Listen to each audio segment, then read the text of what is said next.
Hi everybody, welcome back to Jaffa Cooks, and today I'm going to make a moussaka. For those who don't know what a moussaka is, it's a Greek dish.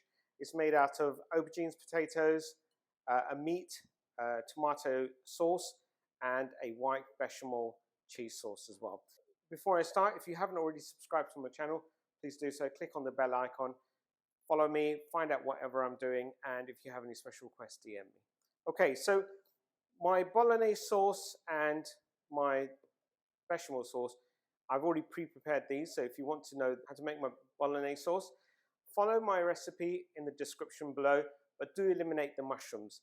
My previous bolognese sauce was with mushrooms because my kids like it, so it was made with mushrooms. But for just a basic bolognese recipe, follow the description on the bone, remove the mushrooms.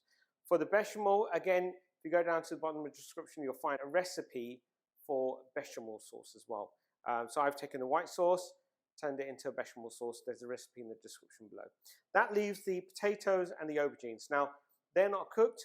I've cut the aubergines around about ½ centimeter thickness, and the potatoes around about ¼ centimeter.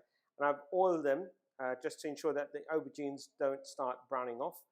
And the potatoes, again, I've just lightly olive oiled them as well. So if you follow me down to the hob, we'll cook these off, and then I'll show you how to assemble this whole thing together, and then we'll have a moussaka ready to eat whenever you want. All I'm going to do now is I'm going to place my aubergines directly onto the hob, and these have been lightly oiled.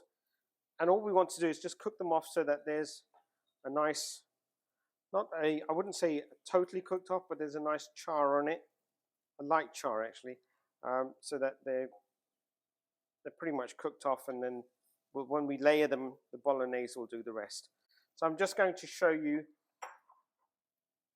how to do half of them, or should I say one layer of each, and then I'll finish this off and I'll see you back just before I'm about to assemble the moussaka. If you find there's not enough oil in one or two of them, by all means just go ahead and either paste the olive oil on it or just drizzle a few drops on them. Let's have a quick look at these aubergines. Just going to take one. Yep, perfect. Started to lightly char. See those nice char lines on there. Now, once they're charred, or once you see the lines, it's a good time to just sprinkle a little bit of salt. I'll carry on doing this, and once they're complete, I'll see you back at the assembly area. Okay, my potatoes and aubergines are done, and the point of cooking them on a griddle is so that they don't actually absorb too much oil, especially the aubergines.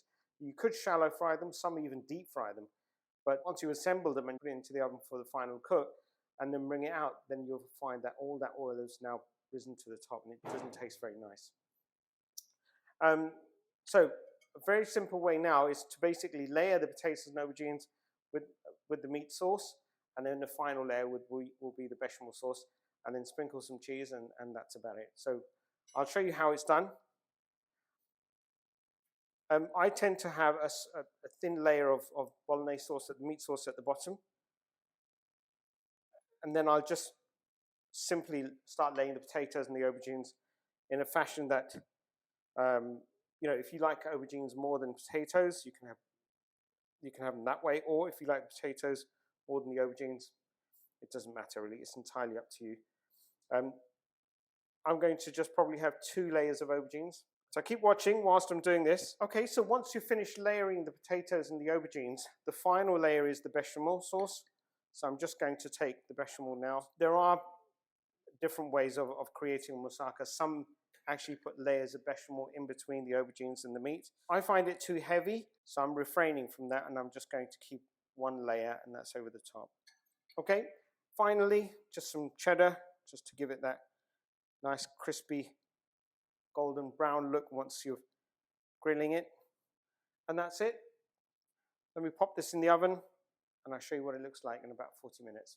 Bake this at 180 degrees, and then grill it over the top if the cheese hasn't melted enough, and it'll taste really nice. I'll see you later.